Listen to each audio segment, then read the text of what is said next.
उल्लुओं के घोंसले पर, कौओं के घोंसले पर उल्लुओं ने आक्रमण कर दिया।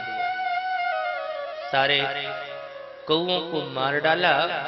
बस अश्वत्थामा ने बस यही सोच लिया कि मैं भी इसी तरह से जब पांडव सोए होंगे तभी हमला करूंगा। लेकिन जिसकी रक्षा करने वाले भगवान है उसको कोई मार नहीं सकता। भगवान पांडवों को लेकर के शिविर से चले गए देवी निकुंभला का दर्शन कराने। शिविर में पांडवों के बच्चे सो गए। अब अश्वत्थामा पांडवों के शिविर में पांडव सोए हैं ये सोच करके आधी रात में निश्चिंत से जो बच्चे सोए हुए थे गर्दन काट दिया, सिर काट करके ले गया और दुर्योधन को दिया। ये लो महाराज, हमने पांडवों का वध कर दिया। दुर्योधन खुश हो। जो कार्य इतनी बड़ी सेना नहीं कर सकी अश्वत्थामा ने कुछ घंटों में ही उसे कर दिया। बड़ा प्रसन्न हुआ दुर्योधन। देखा कटने के बाद अर्जुन का सिर कैसा लगता है, देखूं तो सही। अर्जुन के जगह अर्जुन के बच्चे का सिर दिया। सिर पकड़ा, जैसे ही सिर को दबाया ना सिर फट गया। बच्चे का सिर था। रात के अंधेरे में टटोल करके अनुभव किया, उसे लगा ये अर्जुन का सिर नहीं हो सकता। विश्वास लेने के लिए, विश्वास हो जावे इसके लिए पुनः अश्वत्थामा से कहा भीम का सिर देना। भीम के जगह भीम के बच्चे का जब सिर दिया गया और जैसे ही पकड़ के दबाया वो भी जब फूट गया, उसे विश्वास हो गया ये पांडव नहीं पांडव के बच्चे। जिस भीम के सिर पर मेरी गदा लगती थी ना तो गदा भी चिटक करके दूर चली जाती थी। वो भीम का सिर इतना कोमल थोड़े ना हो सकता। सुख दुख दोनों मिला, दुर्योधन मर गया। सुबह जब द्रौपदी ने शिविर में प्रवेश किया और अपने पुत्रों का वध हुआ है ये दिखा, तो सिर विहीन धड़ दिखाई पड़े, रोने लगी। मेरे पुत्रों को किसने इस तरह से मार डाला, बालकों की हत्या किसने कर डाली। रोने लगी। पता चला कि अश्वत्थामा आया था। अर्जुन ने प्रतिज्ञा करी द्रौपदी जब तक तेरे पुत्रों के हत्यारे की हत्या नहीं कर दूंगा अन्न जल नहीं ग्रहण करूंगा। भगवान को सारथी बना करके एक बार अश्वत्थामा को पकड़ने के लिए दौड़े। अश्वत्थामा भागा, लेकिन लगा अश्वत्थामा को मैं पकड़ा जाऊंगा। उसने ब्रह्मास्त्र का प्रयोग किया और ब्रह्मास्त्र जब अर्जुन की ओर बढ़ा, देख करके डर गया अर्जुन। कृष्ण कृष्ण महाभाग भक्ता नाम भयंकर त्वमेको दह्यमानान। हे प्रभु, ये ब्रह्मास्त्र हमें जला देगी, मेरी रक्षा करे, मेरी रक्षा करे। भगवान ने मुस्कुराते हुए कहा जब इससे बचने का उपाय तेरे पास है तो मुझे क्यों याद कर रहा है? महाराज मैं इससे कैसे बच सकता हूँ? बोले ये ब्रह्मास्त्र है, तेरे पास भी तो ब्रह्मास्त्र है। और तेरे गुरु ने क्या ये नहीं शिक्षा दिया था कि ब्रह्मास्त्र को रोका जा सकता है ब्रह्मास्त्र से? तू भी प्रयोग कर। अर्जुन ने ब्रह्मास्त्र का प्रयोग किया, दोनों ब्रह्मास्त्र टकराए। बाद में अर्जुन ने दोनों ब्रह्मास्त्रों को वापस ले लिया। देखो द्रोणाचार्य इतना प्रेम करते थे अर्जुन से ना कि अपने बेटे को चलाना तो सिखाया था लेकिन ब्रह्मास्त्र को लौटाना नहीं सिखाया। लेकिन अर्जुन को चलाना भी आता था, लौटाना भी आता था। दौड़ करके अर्जुन ने अश्वत्थामा को पकड़ा, हाथ पैर बांध दिया, रथ में डाल दिया, किसी पशु की भांति ला करके द्रौपदी के सामने पटक दिया। ये ले, तेरे पुत्रों का हत्यारा तेरे सामने। और जैसे ही द्रौपदी ने देखा कि वो हत्यारा कोई और नहीं अश्वत्थामा है। अश्वत्थामा के आने से पहले द्रौपदी बैठ करके रुदन कर रही थी, आंखों से अनवरत रूप से अश्रु प्रवाहित हो रहे थे। लेकिन जैसे ही अश्वत्थामा को देखा मच्यताम एष ब्राह्मणो नितराम गुरु। छोड़ दीजिए, खोल दीजिए, ये खोल दीजिए। अर्जुन पहचानो इन्हें, ये साक्षात गुरुपुत्र हैं। और गुरुपुत्र ही क्या, आत्मा में जायते पुत्रः, साक्षात गुरु जी ही हैं। और गुरु का इस तरह से अपमान नहीं करना चाहिए। धन्य है दृष्टि द्रौपदी। बताओ, आज हम संत में संत का दर्शन नहीं करते, ब्राह्मण में ब्राह्मण का दर्शन नहीं करते, भगवान में भगवान को नहीं देखते। भगवान के पास भी जाते हैं तो देखते हैं ये पत्थर का है भगवान, तो कैसा वाला पत्थर है, थोड़ा ज्यादा वाइट है कि कम वाइट है, अष्टधातु की मूर्ति है कि सोने वाली मूर्ति है, ये दिखता है। धातु उसमें दिखती है, पत्थर देखते हैं हम तो भगवान में भगवान को नहीं देखते। साधु को देख करके भी अपने हिसाब से कल्पना करने लगते हैं, नकली होगा कि असली होगा। ब्राह्मण को देख करके भी कोशिश करते हैं, पता नहीं पढ़ा लिखा है, अनपढ़ है, क्या है। हम ब्राह्मण साधु भगवान में भगवान, साधु ब्राह्मण को नहीं देखते। लेकिन इस द्रौपदी ने अपने पुत्रों के हत्यारे में अपने गुरु का दर्शन किया है। ये मेरे गुरु हैं। आप कल्पना करना कैसी स्थिति बनी होगी कि पुत्रों का शव पड़ा हुआ है। जिस ब्राह्मण के बेटे ने हमारे पुत्रों का वध कर दिया है, अगर दूसरी महिला होती तो मारने को तैयार हो जाती, लेकिन कहती है नहीं, मच्यताम, छोड़ दो इसको। ये गुरु, ये साक्षात गुरु द्रोणाचार्य हैं। और कभी सोचो, क्या इनका वध करने से 5 में से हमारा एक बेटा भी जीवित हो सकता है? और भी सोचो, इसकी मां के बारे में सोचो। मैं नहीं चाहती कि जिस दुख से मैं गुजर रही हूं उसी दुख से अश्वत्थामा की मां गुजरे। मेरे पास तो एक साधन है, पति स्त्री के जीवन का आधार या तो उसका पति है या तो उसका पुत्र है। तो आपने द्रोणाचार्य की पत्नी गौतमी, कृपी के पति द्रोणाचार्य का वध तो आपने पहले ही कर दिया है। अब उसके जीवन का एकमात्र सहारा ये अश्वत्थामा है, और इसका भी वध आपने कर दिया, तो फिर वो किसके भरोसे जीवन यापन करेगा? तो महाराज रोज रोएगी, और जब रोएगी ना तो हमारी खुशियां उनके आंसुओं में बह जाएगी। हम खुश नहीं रह पाएंगे, हमारी जिंदगी, हमारा जीवन सही ढंग से नहीं चल पाएगा। इसलिए मच्यता, छोड़ दो इसे। युधिष्ठिर ने कहा, द्रौपदी तो सच में पत्नी हो गई। पत्नी का मतलब है जो पति का पतन न होने देवे, जो पति का पतन होने से बचा देवे, उसी का नाम तो पत्नी है। आज हम गलत मार्ग पर जा रहे थे, आज तुमने हमें गलत मार्ग पर जाने से रोक दिया है। क्योंकि शास्त्र कहता है कि ब्राह्मण चाहे कितना भी बड़ा अपराधी क्यों न हो, वध के योग्य नहीं है। ये बात कही गई है कि देखो जी, अगर शुरुआत करते हैं तो वनस्पतियों से भी उत्तम होते हैं रेंगने वाले जीव। रेंगने वाले जीवों में से भी अगर देखा जाए तो फिर चलने वाले जो पशु होते हैं वो श्रेष्ठ है। उन पशुओं में से भी मनुष्य श्रेष्ठ हैं, और मनुष्य शरीर में भी जो ब्राह्मण शरीर है वो सबसे श्रेष्ठ है।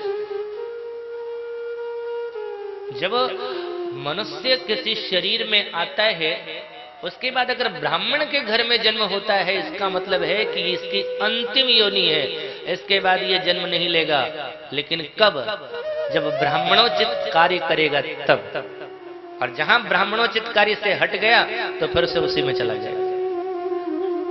इसलिए अगर ब्राह्मण है तो उसका वध कभी भी नहीं करना चाहिए। यहां तक कि उस ब्राह्मण को भी अपना शरीर मिटाने का अधिकार नहीं है। अगर कोई आत्महत्या करना चाहे ब्राह्मण दुखी होकर के, तो भी उसे अधिकार नहीं है कि वो आत्महत्या कर सकता है। तुमने हमें पाप मार्ग में जाने से बचा लिया है, पतन होने से बचा लिया है। द्रौपदी सच में तू पत्नी है। तभी भीम ने अपनी गदा उठाई। आप लोग भले छोड़ दो, लेकिन ये मेरी गदा से नहीं बचेगा। उसने हमारे पुत्रों का वध किया।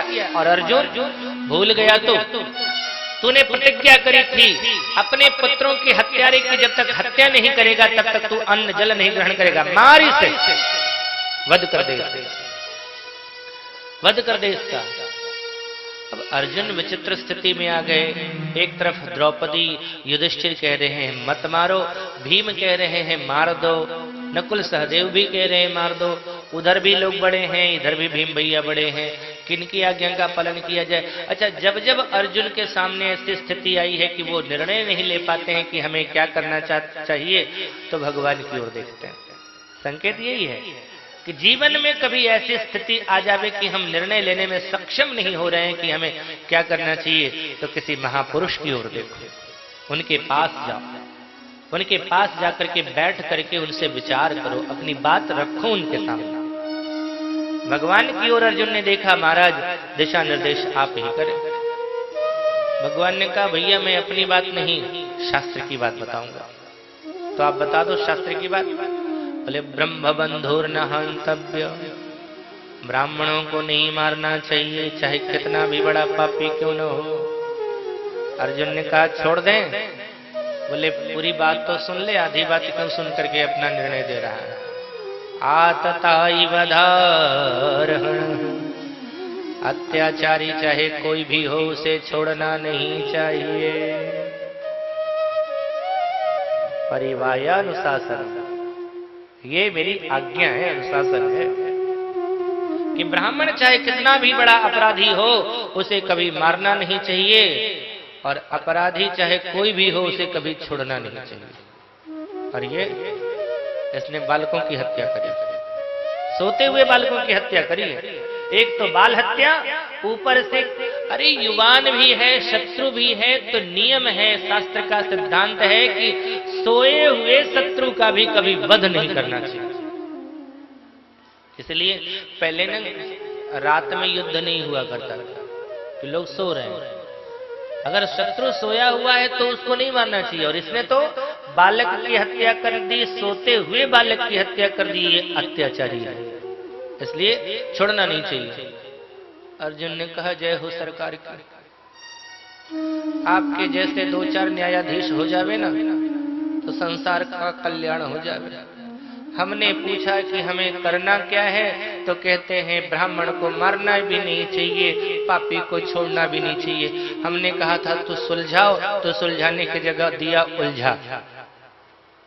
समस्या को कहा था सुलझाने को, और ये और उलझा करके रख दिया। लेकिन अर्जुन ने थोड़ा गहराई से विचार किया कि प्रभु की आज्ञा या प्रभु की बात ऐसे नहीं होती। गीता का उपदेश सुन चुके हैं ना, तो चिंतन किया, तुरंत याद आ गया सम्मानित व्यक्ति का अपमान करना ही उसके लिए मृत्यु की सजा है। संभावित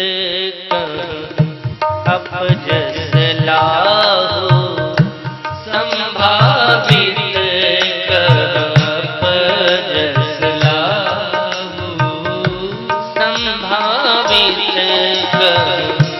अपजस लाहु, संभावित अपजस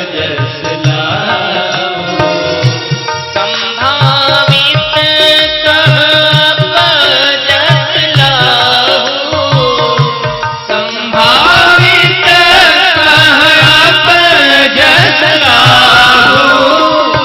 मरण कोटि सम दारुण दाहु, मरण कोटि सम दारुण दाहु, मरण कोटि सम दारुण दाहु, मरण कोटि सम दारुण दाहु। अर्जुन ने तलवार निकाली, अश्वत्थामा के पास गए और अश्वत्थामा के पास जाकर के अश्वत्थामा के बाल पकड़े। भीम तो खुश हो गए, मैंने जो कहा था अर्जुन वही करने जा रहा है। अश्वत्थामा के गर्दन को झुकाया, कांप गए युधिष्ठिर। कांप गई द्रौपदी। अब अर्जुन को कोई रोक नहीं सकता। अर्जुन ने अगर हाथ में तलवार उठा लिया है तो ये अब अपना काम करेगा जो इसने सोच रखा है। एक बार तो आंखें बंद कर ली द्रौपदी ने कि गुरुपुत्र का वध हो गया। अर्जुन ने अश्वत्थामा के बाल पकड़े और तलवार से मुंडन कर दिया, छोड़ दिया।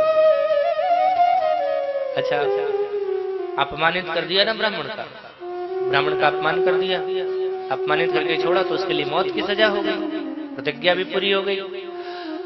अब अश्वत्थामा को चाहिए था, अश्वत्थामा को चाहिए था कि कम से कम उपकार तो मानता ना अर्जुन का कि अर्जुन ने मुझे जीवन दान दे दिया, लेकिन ये क्रोध से भर गया, बदले की ज्वाला धधक उठी इसके अंदर। अब मैं पांडवों का समूल नाश करूंगा।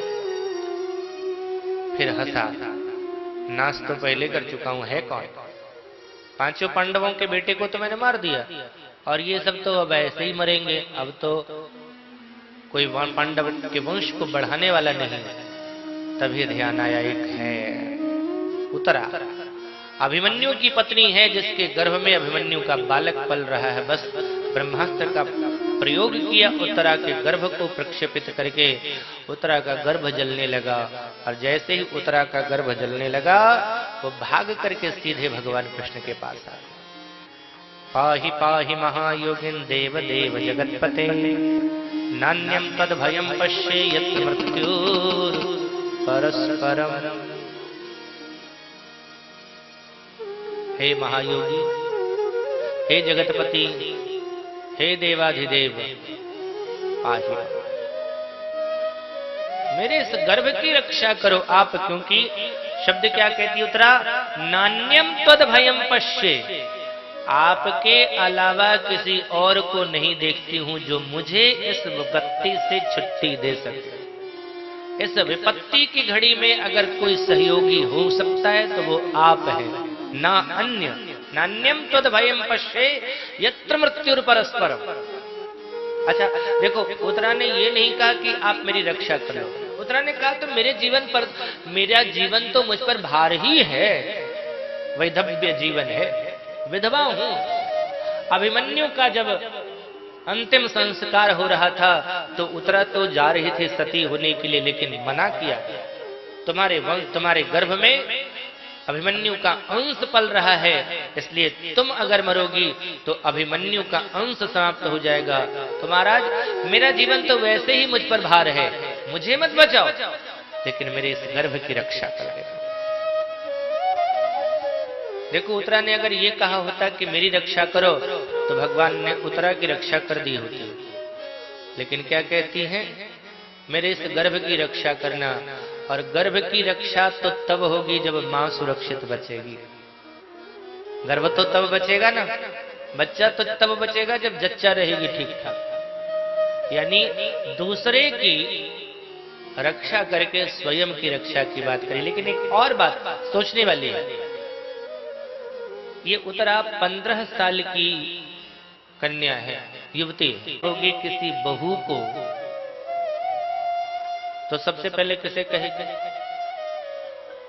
ससुराल में है अगर, और अगर गर्भ में पीड़ा होगी, भगवान न करे किसी के साथ ऐसी बात होवे, लेकिन कल्पना करो कि अगर गर्भ में पीड़ा होवे, अपनी ससुराल में है और उसके साथ उसका पति नहीं है, तो किसको बोलेगी? अपनी सास। और सास वही है, सास क्या, ददिया सास भी वही है, कुंती वहीं पर है, द्रौपदी वही है, सुभद्रा वही है, लेकिन इनमें से किसी से कुछ नहीं कहा, सीधे कृष्ण के पास गई। ये है अनन्यता। भगवान क्या कहते हैं? अनन्यश्चिन्तयन्तो माम ये जना पर्युपासते तेषां नित्ययुक्तानां योगक्षेमं वहामि। अनन्य भाव से जो मेरा भजन करता है, मुझ पर प्रीति रखता है, उसकी रक्षा मैं करता हूं।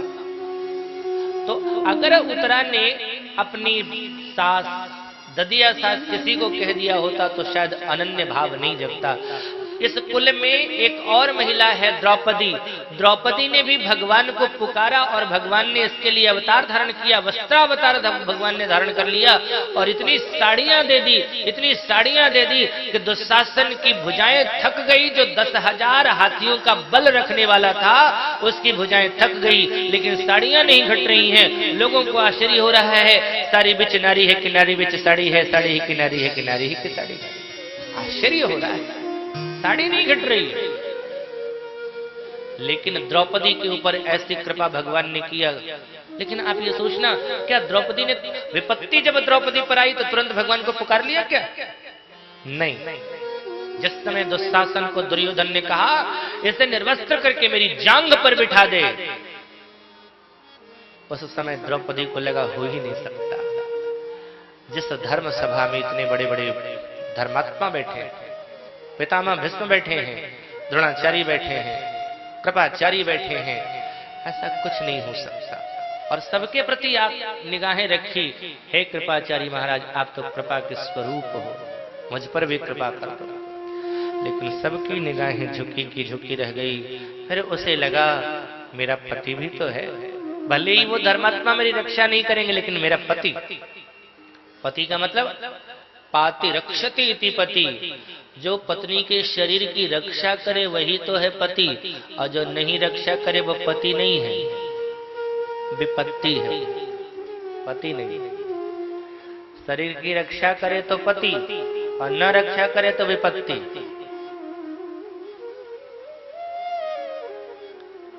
फिर वो पति आफत मुसीबत विपत सब हो जाएगा। फिर तो लगा।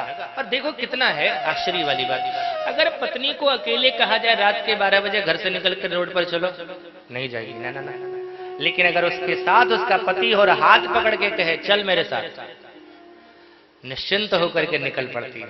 मेरा पति तो मेरे साथ है ना। पति पर इतना विश्वास रहता है। और यहाँ एक नहीं 5 पति बैठे और कोई कायर नहीं है, धनुर्धर गदाधर एक से एक बढ़ करके हैं, लेकिन ये पांचों के पांचों का सिर झुक गया।